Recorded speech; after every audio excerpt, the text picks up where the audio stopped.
Asamana, fisi into sipa malama. Na feno tatuazi vatano, na baby tikera fenono.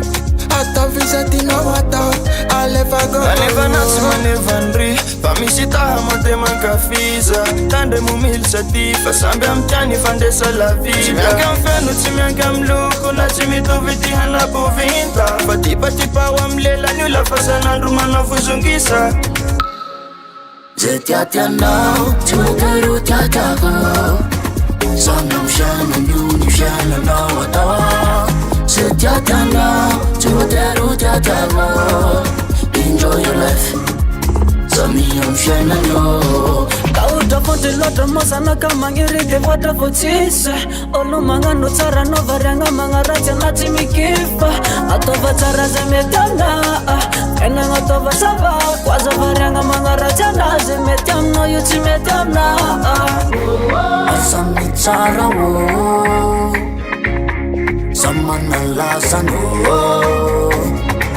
Jena kutifiana Jena notifiana Zema suana watova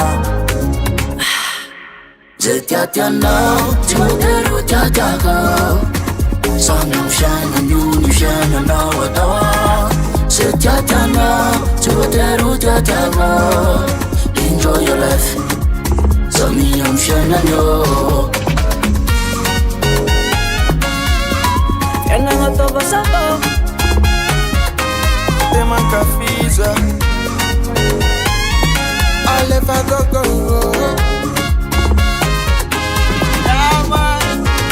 Masolo mjera tovi mahamfakaza manara chinyafa Magaga defo aminanji tanao kanefa nenomba zahava Ni mulu trota peno Damaginu mpava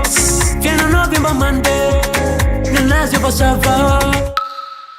Zetiatia now Chimiteru tiatako Samyam shana nyuni shana nouveauté Zetiatia now Chimiteru tiatako Enjoy your life Samyam shana yo Guys, anyway, and I wanna tell you something. Castro agora o Elir vai te pegar, não dá, viu?